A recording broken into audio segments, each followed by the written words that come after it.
जय श्री राम, जय श्री महाकाल। वेदांता के ऊपर एक ये डिटेल वीडियो है ताकि आपको एक क्लैरिटी बने कि इस शेयर में एग्जैक्टली अब करना क्या है। बहुत लोगों का क्वेश्चन चल रहा था कि वेदांता में सर क्या अब हम एग्जिट कर लें, क्या अभी भी रुकें, क्या लंबे समय तक ये कंपनी अच्छी चलेगी या नहीं, क्या ऐसा तो नहीं होगा कि हमें जो डीमर्जर के बाद में जो शेयर्स मिले हैं वो कटते कटते कटते हमारी प्रॉफिट्स की हालत टाइट हो जाएगी। इन सारी चीज़ों के ऊपर एक डिटेल वीडियो आपके सामने है, बट ये ध्यान रखिएगा ये कोई बाइंग सेलिंग रिकमेंडेशन नहीं है। तो इसको बाइंग सेलिंग के रिकमेंडेशन के हिसाब से मत देखिए, इसको समझिए कि डीमर्ज्ड कंपनीज में एग्जैक्टली होता क्या है। तो पहले तो बड़ी मशक्कत करने के बाद में फाइनली जाके डीमर्जर हुआ है वेदांता का, और कुछ टाइम से तो काफ़ी हद तक रिजल्ट्स भी अच्छे आ रहे थे। हुआ क्या था कि वेदांता में बहुत अलग अलग प्रकार के बिजनेसेस थे। अब उनको इन्होंने क्या किया है, डीमर्ज कर दिया है, अलग अलग कर दिया है। क्यों किया है? सबसे इंपॉर्टेंट चीज होती है, लोग बोलते हैं कि यार जब आप डीमर्ज कर देते हो कंपनी तो आप ना हर बिजनेस पे सेपरेटली फोकस कर पाते हो, और फोकस करने के बाद में एक एक चीज को, एक एक बिजनेस को अच्छे से बढ़ा सकते हो। ऐसा तो यार अब क्या ही बोलेंगे यार, तुम 2 मिनट शांति से सोचना। इसीलिए किया जाता है। अभी चल रहा है वर्ल्ड ऑफ स्टॉक मार्केट्स, मतलब हर जगह आप जो भी बंदा जिस भी थोड़ी सी भी इनकम अगर कमाना चालू कर दिया तो वो स्टॉक मार्केट में एंटर कर रहा है। और अगर आप 2024 का एक डेटा देखोगे ना तो उसमें भी जो बीएससी के चेयरमैन है उन्होंने कहा था कि भाई स्टॉक मार्केट में इतनी लिक्विडिटी आ रही है हमारे पास में, इतनी लिक्विडिटी आ रही है कि आप अगले 4 5 साल 6 साल तो कुछ सोचो ही मत, भले क्रैश भी आ जाए तो भी। इससे एक है ना कनेक्टेड बात बताता हूं। जब स्टॉक मार्केट में आप इतना पैसा डालते हो ना तो एक्चुअली वो बैंक्स के लिए बेनिफिशियल नहीं है। अब ये एनालिसिस अब थोड़ा सा डीप में लेके जा रहा हूं, ठीक है। होता क्या है कि जब बैंक्स में हम लोग के पास पैसा आया, अब पैसा आया हमने कैसे भी कमाया, अब हम उसको क्या रखते हैं, बैंक में रखते हैं। एफडी कराते थे, करंट अकाउंट में रखा, सेविंग अकाउंट में रखा। अब कोई नहीं रखता। क्या करते हैं लोग, सीधा एसआईपी में पैसा डाल देते हैं। तो अब बैंक्स के पास में जो आपको करंट अकाउंट और सेविंग अकाउंट में जो आपको ब्याज दिया जाता था बैंक के द्वारा, वो नेग्लिजिबल था। अब वो नेग्लिजिबल होने के चक्कर में जब अगर मैं बैंक हूं तो मैं तो 9% पे ब्याज पे पैसा दे दिया, लोन दे दिया। आप लोगों से 2 या 3% पे मैंने सेविंग में ले लिया। आईडीएफसी और कोटक 5% के करीब करीब देते हैं, इधर से मैं 9% में कमा रहा हूं। तो ये बैंक्स के लिए बहुत बढ़िया अमाउंट होता था जिसको बोलते हैं कासा रेशियो, जो कि एक गड़बड़ हो चुका है काफी बैंक्स के लिए। ये प्रॉब्लमेटिक सिचुएशन बना हुआ है बैंकिंग सेक्टर में, इसने ही हालत टाइट थोड़ी बहुत करी भी है। पर अब आ जाते हैं हम लोग इनके वेदांता के ऊपर। तो वेदांता में काफी मशक्कत करने के बाद में फाइनली ये डीमर्ज किया गया ताकि हर कंपनी को बढ़िया वैल्यूएशन मिले। ओनर्स ने भी ये सोच के किया हुआ है कि भाई अभी के टाइम पर आपने अगर वैल्यू अनलॉक कर दी, क्योंकि लोग करंट अकाउंट सेविंग अकाउंट में पैसा नहीं रखते, या म्यूचुअल फंड्स में रखते हैं, या फिर शेयर्स में इन्वेस्ट कर देते हैं, तो वैल्यू अनलॉकिंग होती है, वैल्यू बढ़ती है। ये चीज पहले क्लियर रखो। दूसरी चीज, अब हुआ क्या है, वेदांता जो आपके पास एक शेयर था अब आपको उसके बदले मिल गए होंगे 5, मतलब एक तो वो वेदांता था वही तो था, दूसरा मिला होगा आपको वेदांता ऑयल एंड गैस, तीसरा मिला होगा वेदांता पावर, चौथा मिला होगा वेदांता एल्यूमिनियम, और पांचवा मिला होगा वेदांता आयरन एंड स्टील। अब ये जो अनलॉकिंग हुई है इसमें एग्जैक्ट क्या हुआ है पहले ध्यान से समझना। एक बाल्को करके कंपनी थी, BALCO, नाल्को की बात नहीं कर रहा हूं, बाल्को की बात कर रहा हूं। बाल्को वाली जो कंपनी वेदांता के अंदर आती थी वो अब शिफ्ट हो जाएगी एल्यूमिनियम में।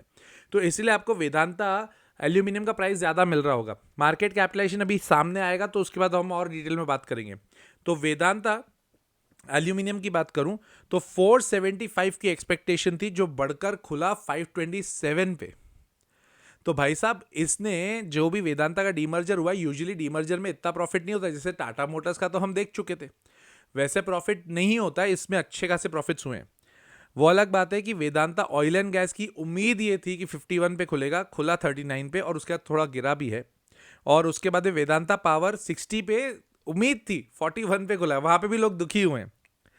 रही बात वेदांता आयरन एंड स्टील की, 39 की उम्मीद थी, 22 पे खुला है। टोटल अगर आप देखोगे ना तो एक शेयर जब आपने डीमर्जर में गया था अपना वेदांता का, उसका भाव था 773 रुपीज का। जब लॉन्च हुआ तब थी 942। वो अलग बात है कि देखो क्या होता है ना, सबके पास जब आ जाते हैं ना शेयर्स तो बहुत दिन से ना, एक तो हम लोग के अंदर भी तो कहीं ना कहीं एक अलग सा चुल है ना कि हमको जैसे ही शेयर आया इतने दिन से हम वेदांता लेके बैठे थे, जब से देख रहे हैं इसका प्रोसेस चल रहा है, प्रोसेस चल रहा है, प्रोसेस चल रहा है, ये हम बेच ही नहीं पा रहे। जैसे ही आया लोगों ने बेचना भी चालू किया। अब आगे क्या करना है, हमें अगर लेना है तो लेना है कि नहीं लेना है, सोचो ध्यान से। नाल्को हिंडाल्को पिछले 1.5 हफ्ते से 2 हफ्ते से गिर रहे हैं, मतलब एल्यूमिनियम सेक्टर में कुछ ना कुछ गड़बड़ चल रही है। तो Vedanta aluminium will be a question mark, but क्या ये सेक्टर खत्म हो जाएगा? नहीं। दूसरा वेदांता पावर, ये लोग रिन्यूएबल में भी जाएंगे, क्या वेदांता पावर खत्म हो जाएगा? नहीं। ऑयल एंड गैस, अब ये ऑयल एंड गैस को तुम किससे कंपेयर करने जाओगे? दूसरी ऑयल एंड गैस कंपनी से। उस पर एक बार सोच सकते हो। आयरन एंड स्टील भी थोड़ा सोच सकते हो, बट अब जो पावर सेक्टर की जो कंपनियां है, तलवंडी साबो पावर लिमिटेड, ये शिफ्ट हो गई है किसमें? वेदांता लिमिटेड में, जो वेदांता पावर में जानी चाहिए थी। तो वेदांता पावर मोस्टली आपको देखेगा रिन्यूएबल एनर्जी में। तो ये 5 कंपनीज में जो मेरे को लगता है हमें थोड़ा सा जो डिटेल में दिमाग लगाना चाहिए, वो लगाना चाहिए 3 चीजों पे। एक वेदांता पावर, वेदांता एल्यूमिनियम, और तीसरा वेदांता जो खुद है। ठीक है। इनफैक्ट जो 10 ट्रेडिंग के डेज में अभी आप कुछ भी इंट्राडे ट्रेडिंग नहीं कर सकते। तो एक तो ये भी एक इन्होंने बना के रखा हुआ है कि अभी अगर आपको खरीदना है तो आपको डिलीवरी लेनी पड़ेगी। जब लॉन्च हुआ था तब 942 पे था, टोटल मिला के सबका प्राइस बोल रहा हूं, और अभी करीब 900 के करीब करीब चल रहा होगा। मार्केट की कंडीशन अच्छी रही, और जिस हिसाब से इंडिया ग्रो कर रहा है जीडीपी वाइज, ये कंपनी में भी ऐसे जब तक कुछ भी अंदर, देखो अंदर कुछ अगर गड़बड़ चल रही होगी तो वो तो कोई भी नहीं पहचान सकता, बट एज ऑफ नाउ तो कुछ गड़बड़ नहीं दिख रही है। इनफैक्ट अगर आपने होल्ड कर रखा है तो होल्ड ही रखना चाहिए, इनफैक्ट 1-2 साल के लिए रखना चाहिए। दूसरी चीज, अगर आपको एंटर करना है, थोड़े दिन रुक जाओ, एक बार समझ लो कि इसकी चाल कैसे चल रही है, एंड अकॉर्डिंगली टेक्निकल्स देख लेना। एज ऑफ नाउ तुम टेक्निकली अगर देखने भी जाओगे तो कोई मतलब नहीं है उसका। तो इसीलिए लॉन्ग टर्म के लिए वेदांता और वेदांता ग्रुप अनडाउटेडली अभी के लेवल पे तो अच्छा चल रहा है, क्योंकि अगर आप पिछले 2-3 क्वार्टर्स के रिजल्ट्स भी देखोगे ना, रिजल्ट्स बहुत बढ़िया है, और जिस हिसाब से अभी मार्केट में उसकी न्यूज चल रही है वो भी अच्छी चल रही है। वेदांता ने अभी अदानी के साथ में केस भी लड़ा था, जो जेपी एसोसिएट जेपी पावर के ऊपर जो आया था, वहां पर केस लड़ा किस बात पे था कि दोनों ने बिडिंग करी थी, अदानी और वेदांता ने। तो वेदांता वो जीत गए थे, तो इन्होंने बोला नहीं नहीं नहीं, तो गलत तरह से किया। तो ये सब चीजें चलती रहेंगी, बट इफेक्टिवली आपको ये देखना बहुत जरूरी है, क्या बिजनेस स्ट्रांग है, क्या कंपनी के फंडामेंटल स्ट्रांग है, और क्या कंपनी अच्छे से एक्सपैंड कर रही है या नहीं। सोलर में सेमीकंडक्टर बनाने के लिए भी आ रही है कंपनी, तो इफेक्टिवली कंपनी की ग्रोथ वाइज मुझे कोई दिक्कत नहीं दिख रही। फ्रेश परचेज अभी ऑब्वियसली नहीं करनी चाहिए, क्योंकि आईपीओ के बाद कुछ टाइम रुकना पड़ता है, तो डीमर्जर के बाद भी कुछ टाइम रुकना पड़ता है। इंट्राडे वैसे भी नहीं कर सकते।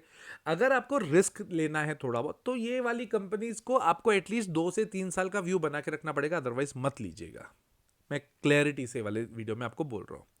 अगर आप मेरा एक्सक्लूसिव कंटेंट देखना चाहते हो तो इस वीडियो के नीचे ज्वाइन का बटन है, ज्वाइन दबा दीजिएगा। और अगर आपको ये पूरी डिटेल सीखनी है कि किस तरह से इस तरह से डिटेल एनालिसिस करते, तो मेरा कोर्स है द लॉजिकल इन्वेस्टर, आप उसको भी ज्वाइन कर सकते हो। अब नई बैच चालू होने वाली है अगले महीने से, और अभी जून की बैच कंप्लीट हो चुकी है, राइट।